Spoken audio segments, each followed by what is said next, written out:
Hello, Happy New Year, everybody. Welcome to our first HR Huddle of 2021. Cannot believe we're here on January 11th already, I know. And we're excited to kick off our HR Huddles this year. So thank you for joining Jen and I. And gosh, we were perplexed about where to start, with this new year and new beginnings and all kinds of places that we're planning and figuring out where we want to go. And yet we would be remiss not to also address, how we started off this year in our country. And it just made us think, as we're talking about HR, we're talking about where we are from an expectation perspective, that, one of the things to make sure we have in place is a code of conduct and, really agree on what our core values are. And I know that's been a lot of the conversation in our country and in the news and in social media, with the riots and what happened with the Capitol last week.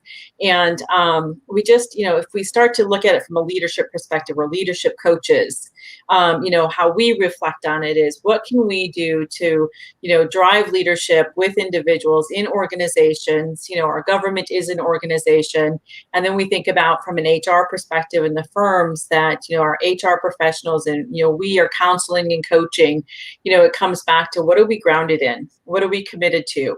And I think that is one place to look is, our core values.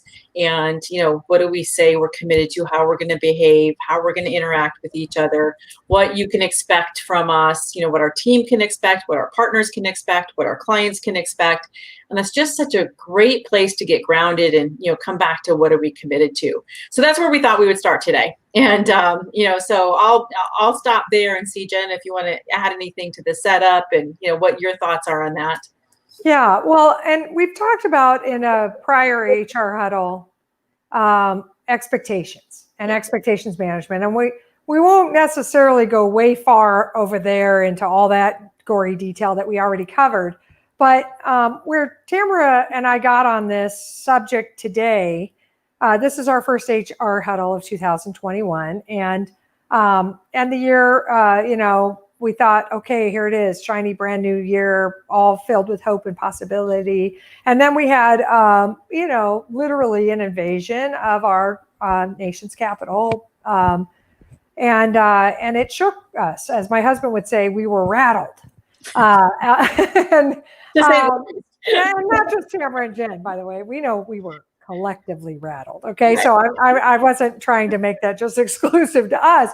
So we were rattled, and so all of us sort of watched that. And I don't care what your politics are. I know we were all troubled by the breach on the building and the poor security, and there's some stuff there. Okay.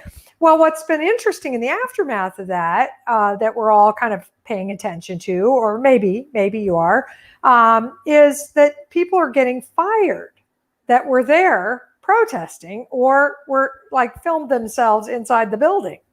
And they're, or they're losing, they're losing their job, or they're losing projects or whatever. And we're starting to hear about that. Now, some of those people, of course, are being arrested, and their firms are distancing themselves from that. But some aren't being arrested. They're just being seen in the social media, and they're like, hey, man, you did that, you're fired. So it's very interesting, we think, from an HR perspective, employment law, employment policy, wow, you fire somebody for protesting, So Tamara and I were debating and discussing that. Thought, well, that's a good HR huddle if we ever heard one.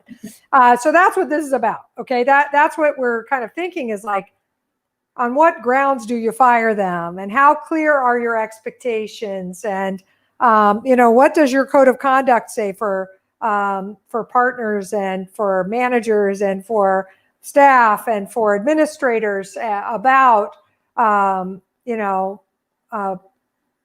these kinds of things. Now, you could say that if they breached the building or they injured somebody, that's clearly broken law.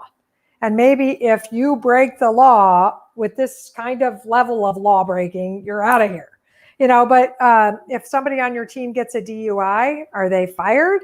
No, probably not. We're going to try to help them. We don't want their whole life to spiral out of control. We want to help them, support them through that mistake, and hopefully they'll not make another one. Their life can turn around a little bit, or they can recover from that mistake. So where do you draw the line? And is it a felony? Bam, you're out. Or is it misdemeanor class 2 in your state? And I'm not going to try to get into the law, but long and short is, what are the rules for you?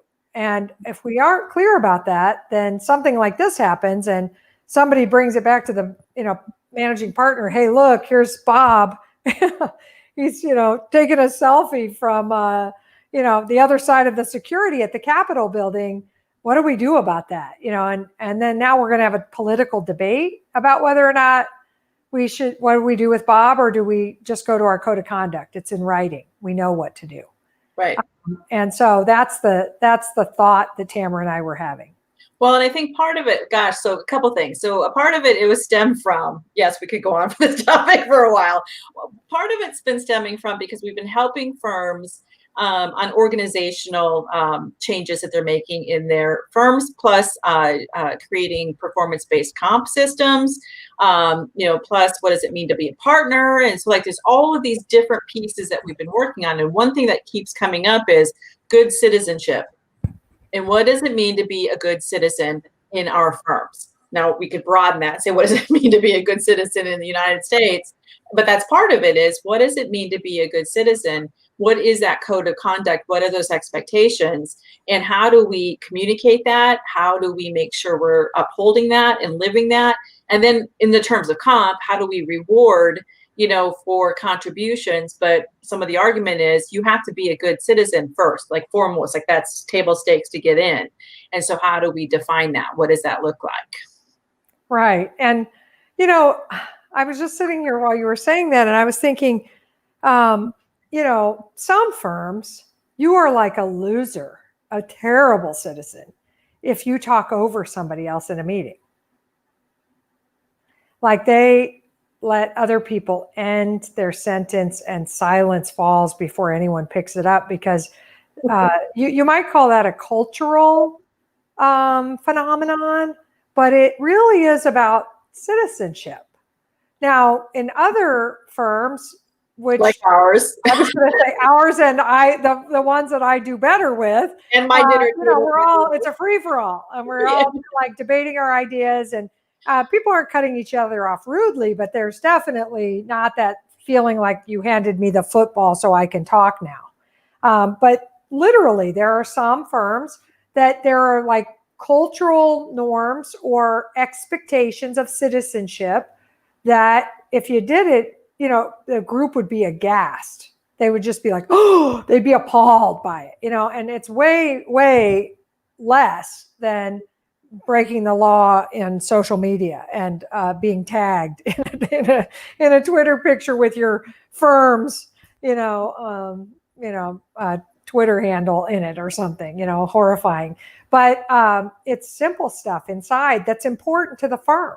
Mm-hmm. And so how are we defining good citizenship? And we think that it's, there's some simple things you can look at, like leadership behaviors, communication behaviors, expectations of some leadership mindset things like generosity versus selfishness, as an example. If we define that it's part of our code of conduct as we operate with firm first, we try to work to the greater good. We set aside selfish interest to try to make sure that what we are doing is going to be good for others, not just good for us. That's an example of a mindset, a leadership mindset thing. A communication behavior could be, we don't raise our voice, or we don't use profanity. I would have a problem working there because sometimes I accidentally do. But I don't accidentally do it into a microphone, but if I worked at a place where if you used, a cuss word ever, that it's over, that would probably be a problem for me. When I get tired every once in a while, I'll let something slip, and I don't mean to. And it's only in conversation casually with the Tamara or something. But still, if all of a sudden Convergence slapped that down, I'd be rode out on a rail probably. And that's okay. I mean, if that turned out to be what was right for the firm. But we have to figure those things out and document them. And you might say, wait a minute, we can't document every single cultural norm and every single preference. I agree. You got to pick the deal breakers. But they do have to ultimately be in writing and then taught. They need to be taught from the beginning, and we need to screen candidates for it, and screen them out if they have the thing we don't want, or make sure those that really have what we really want to see in behavior and mindset, that we bring them in, that we target them and bring them in. So anyway, I think so many firms, our culture is accidental. It's organic. It happens by the people that are around and how they behave. And when people start to push the envelope of behavior, nobody reels them in, and then all of a sudden I get permission because you did it. And all of a sudden we have new norms that really aren't okay. Right. And so anyway, I think all of these things need to be considered as we think about 2021. How clear are your expectations?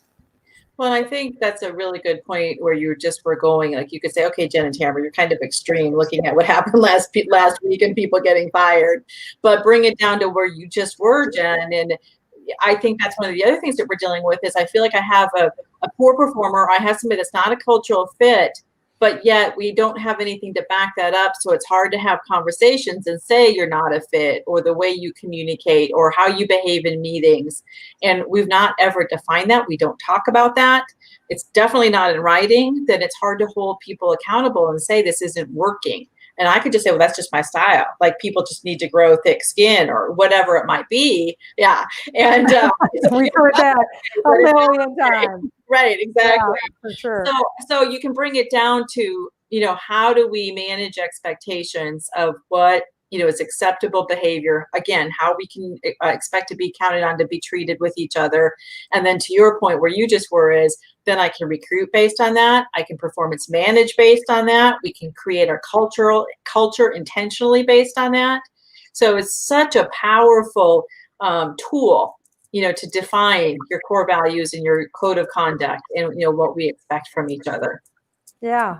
Well, the other thing that we can do here is we don't have to be super prescriptive down to the last verb and adjective, but we could say things like, our firm leaders are expected to be inspiring and motivating, and not punishing, or something like that, and are expected to, and all of us are expected to communicate with respect.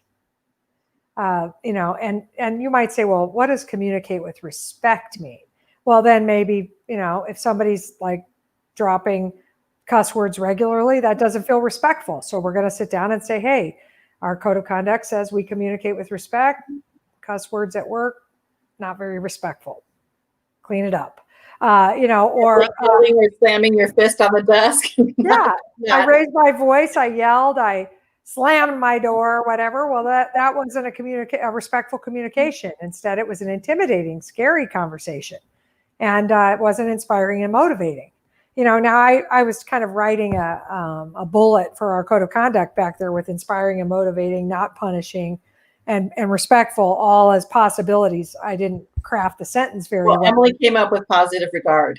Yes. Oh, unconditional positive regard, which, Emily and I have talked about in the past. Certainly, I was raised with that. My mom raised me that way. I'm sure Emily's family did too. And it's this idea that I treat everybody with respect, and I don't care what title they have or what level they are or what role they play or whether they work here or don't, inside or outside. I don't do that. I talk to them with respect. I don't play levels. I don't talk down to people. I don't judge them based upon how much money they make or, how they're dressed, or, I treat everybody at the same high level of respect and regard. And so I think that's a good one, Emily. Thanks for bringing that one up. And I do think that, we want to think broadly in the definition of these behavioral requirements, or whatever you want to call them, these code of conduct ideas, because you don't want a code of conduct with 1,000 bullets that people can't remember. And you don't want it to be so persnickety and specific that people start to think, oh my gosh, they're micromanaging, judging every behavior. I mean, what's going, every word out of my mouth is going to be measured. But they do need to be specific enough that I can hold people accountable for them. Right. Right. I think that's really important. And so directional. What I heard you just saying is that you want it to be directional, but we can talk about respect, to your point. And so, one of the questions we often get, well, what do you do with this? And we would start with a, partner. We have to agree as a partner team, and we even would sign it and say, this is what you can count on us for. And eventually at some point you could have, say, this is our firm's code of conduct. But if you haven't defined it, we would start with the leadership team, make sure that they're bought in, define what does that mean, do a little bit of the wrestling, like Jen was like, well, what does that mean? How do we demonstrate that? What is not that? Because then you can start to have that intentional culture. But we would definitely get it documented. We would sign it, and then you start saying, how do we live by that? How are we demonstrating that? Where is that showing up? It's really great conversations, to have, and then use it from, recruiting in other, places. So I think you could also publish it on your website. You could share it in other communications. You could speak to it and teach from it. Some of your soft skills learning programs, your leadership programs, they can start to feed off of it. Those aspects as well.